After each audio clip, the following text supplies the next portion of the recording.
Mesdames et messieurs,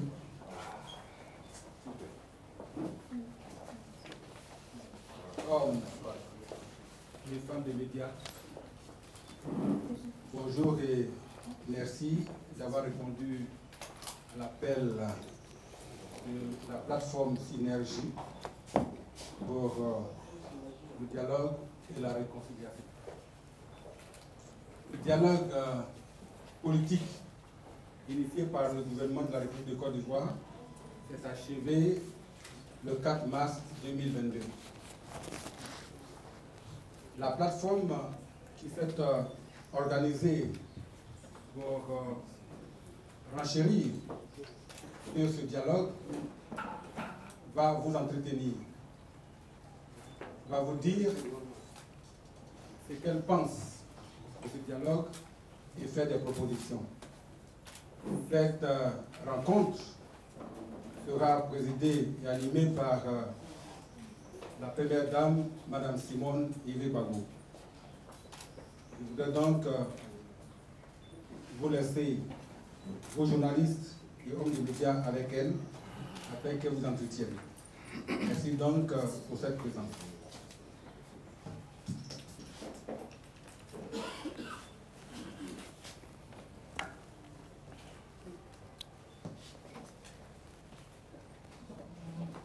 Mesdames et messieurs, du 16 décembre 2021 au 4 mars 2022, s'est tenue à l'initiative du gouvernement de la République du Côte d'Ivoire une session du dialogue politique baptisée phase 5. Cette session a regroupé le gouvernement, des partis politiques et des organisations de la société civile. Les travaux de cette 5e phase du dialogue politique, présidée par le Premier ministre, chef du gouvernement, ont été conduits par le ministre de l'Intérieur et de la Sécurité, accompagné de plusieurs membres du gouvernement. Les thématiques débattues ont eu trait aux mesures d'apaisement de l'environnement politique, à la réconciliation nationale et au cadre juridique et institutionnel des élections en Côte d'Ivoire.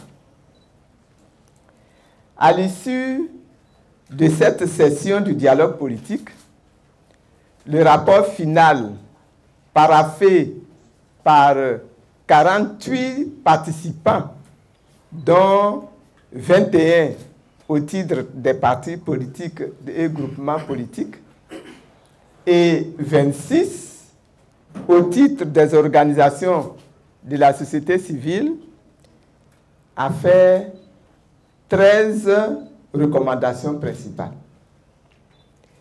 La conduite de ce dialogue et les recommandations qui en ont découlé appellent des observations.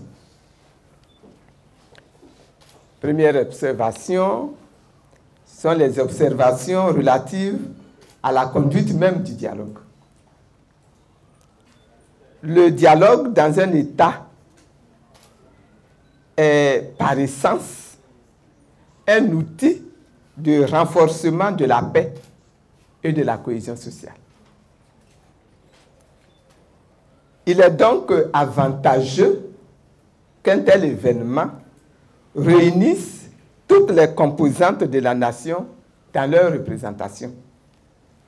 Or, certains partis politiques et groupements politiques ainsi que des organisations significatives de la société civile n'ont pas été invités à ce forum, montrant ainsi le caractère non inclusif de cette 5e phase du dialogue politique. Deuxièmement, le dialogue a été convoqué, supervisé dirigée et contrôlée entièrement par le gouvernement, selon ses propres attentes, ses propres objectifs. Ce qui le met donc en position de juge et partie. Toutes choses qui ont laissé très peu de place à un examen structurel et impartial. Cette posture, malheureusement, fait peser sur les travaux et leurs résultats une véritable suspicion légitime. Troisièmement, malgré la présence de certaines organisations de la société civile ivoirienne, l'inventaire des recommandations montre aisément que ce rassemblement a été convoqué pour régler presque exclusivement des questions politiques, des problèmes politiques, occultant les nombreuses questions sociales qui mettent à mal la cohésion nationale. Quatrièmement, le mode opératoire lui-même. Le mode opératoire adopté à cette session du dialogue politique n'a pas laissé de place à la démarche démocratique qui devait permettre d'organiser de véritables échanges entre politiques et non politiques. La partie gouvernementale a beau jeu donc de déclarer complaisamment dans le rapport final que de nombreuses questions soulevées ont donné lieu à des informations et à des explications satisfaisantes de la part du gouvernement. Au titre des mesures d'apaisement de l'environnement politique, dans les observations relatives aux recommandations qui ont été faites, nous pouvons nous réjouir et nous nous réjouissons de la recommandation ayant trait au retour à un paiement plus régulier de la subvention aux partis et groupements politiques. De même que de la volonté de régulariser les comptes gelés de certains citoyens. En revanche, le financement de la société civile n'apparaît pas dans ce rapport final. Alors que les organisations de la société civile, elles aussi, assument un rôle important de formation des populations, et ce rôle est indéniable. De plus, nous observons, nous notons que la question relative au retour de M. Charles Blé Goudé aurait été transformée pour décision à ce qu'ils ont appelé un groupe de haut niveau. Quant au cas de M. Guillaume Soro, il n'aurait même pas du tout été évoqué. Nous pensons qu'aucune question n'aurait dû être reportée ni évitée dès lors qu'il s'agit d'apaisement de l'environnement politique national. Surtout que dans le cas particulier de M. Blé Goudé, la question est une question de droit qui est en train de redevenir une question de justice. Quant à la question des détenus d'opinion, civils et militaires, elle demeure entière, même si les membres du gouvernement tentent de minimiser la portée de cette question-là en niant l'existence de prisonniers politiques en Côte d'Ivoire. Voyons maintenant ce qui est dit au titre de la réconciliation nationale. Il faut saluer la volonté de vulgarisation des modes alternatifs de règlement des conflits, avec l'implication notamment des chefs coutumiers, des guides religieux et des organisations de la société civile. C'est une recommandation majeure. Et nous voulons, nous espérons, nous souhaitons voir traduire cette recommandation-là dans les faits. En revanche, la limitation du processus de réparation et d'indemnisation aux seules victimes de la crise électorale de 2020 plutôt, est fort surprenante. Pourquoi toutes les victimes des crises qui ont secoué notre pays depuis l'année 2000 jusqu'à aujourd'hui, en passant par les événements de 2010, pourquoi ces victimes-là seraient-elles exclues du processus de réparation et d'indemnisation? Au titre du cadre juridique et institutionnel des élections en Côte d'Ivoire, nous voulons rappeler que les recommandations suivantes ont été faites. Premièrement, la prise en compte des réalités politiques nouvelles en vue du réaménagement de la CEI sans préjudice de l'équilibre de celle-ci. C'est ce que le texte dit. Deuxièmement, la conduite de réflexion par le gouvernement sur le processus de découpage électoral sur la base du relèvement du coefficient affecté aux critères démographiques et en maintenant les acquis. Troisièmement, la révision annuelle de la liste électorale par la CEI conformément au code électoral. Quatrièmement, le réexamen du mécanisme de financement des candidats et du remboursement des frais de campagne à l'élection présidentielle. Cinquièmement, l'amélioration du système de parrainage citoyen à l'élection présidentielle. Sixièmement, le renforcement de la sécurisation du processus électoral. Sur chaque point, on pourrait faire un commentaire, mais nous n'allons pas aborder tous les points aujourd'hui. Nous saluons deux recommandations. Premièrement, la volonté exprimée de la révision annuelle de la liste électorale par la CEI conformément au code électoral.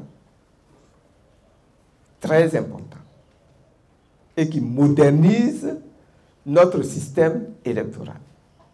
Cependant, il est impératif que cette révision se fasse en profondeur, car personne n'ignore que la liste électorale de notre pays comporte de graves irrégularités qu'il faut absolument corriger. Elle a même besoin d'être auditée. Deuxièmement, nous adhérons à la volonté exprimée de réexamen du mécanisme de financement des candidats et du remboursement des frais de campagne à l'élection présidentielle. Souhaitons toutefois que les mécanismes consensuels qui seront adoptés s'appliquent sans discrimination à tous. En revanche, nous proposons la création de deux organes. Une nouvelle CEI qui serait constituée de personnalités neutres, c'est-à-dire de personnalités non partisanes. Cette nouvelle CEI ne devra donc contenir aucun représentant des partis politiques, ni des institutions de l'État. Les acteurs de cette CEI auront un statut particulier avec des salaires et des moyens conséquents. Toute chose qui garantiront leur indépendance vis-à-vis des partis et des autorités politiques et administratives.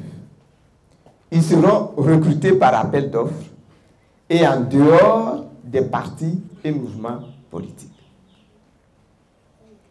Nous proposons la création d'un deuxième organe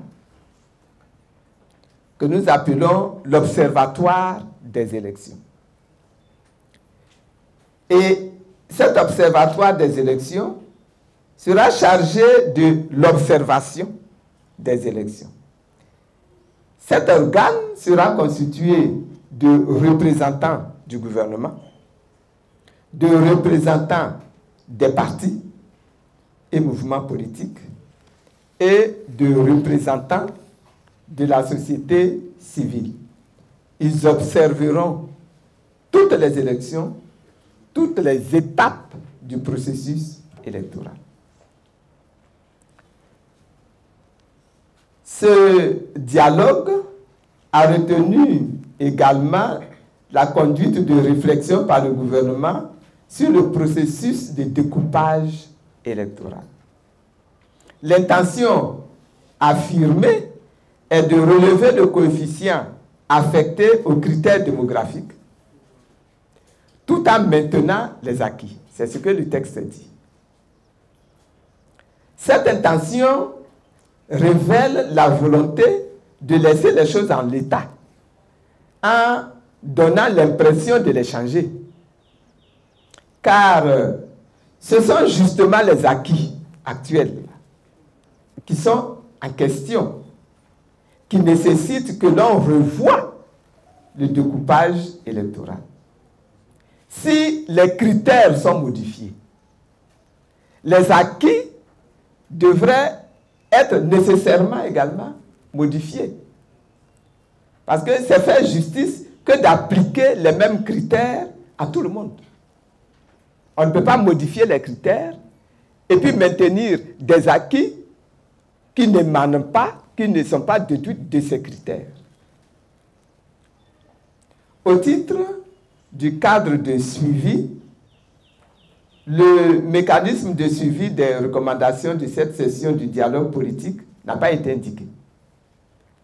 Le rapport s'est contenté de mentionner la décision de la mise en place d'un cadre de suivi des recommandations sous l'autorité unilatérale du ministre de l'Intérieur et de la Sécurité. Nous croyons qu'il aurait fallu privilégier un cadre tripartite, gouvernement, société civile, partis et groupements politiques, à l'intérieur de ce cadre de suivi. Cela a l'effet de rendre plus efficace le suivi et l'évaluation des recommandations. Ainsi, la 5e phase du dialogue politique est achevée. Ces conclusions ont reçu un accueil mitigé de la part des populations et même de certains partis politiques et organisations de la société civile qui ont pris part. Les résultats obtenus, vraisemblablement, ne peuvent pas permettre d'atteindre la paix durable à laquelle aspirent nos populations. C'est pourquoi les partis, groupements politiques et organisations de la société civile réunis au sein de la plateforme Synergie pour le dialogue et la réconciliation, SDR, soucieux de fédérer les énergies des Ivoiriens et des Ivoiriennes dans une vision partagée, propose une démarche alternative en vue d'une réconciliation vraie pour une véritable cohésion nationale.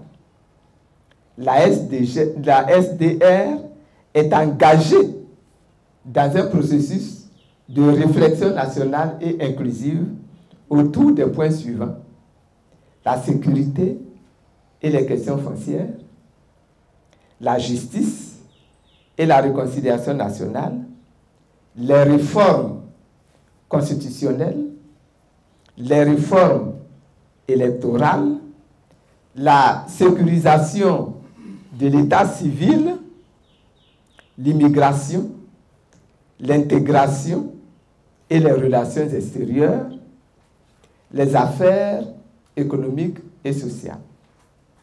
Sur ces questions essentielles de la vie de la nation, la plateforme Synergie pour le dialogue et la réconciliation en appelle à l'attention et à l'intelligence de toutes les franges socio-économiques et politiques dans une communion fraternelle et décisive.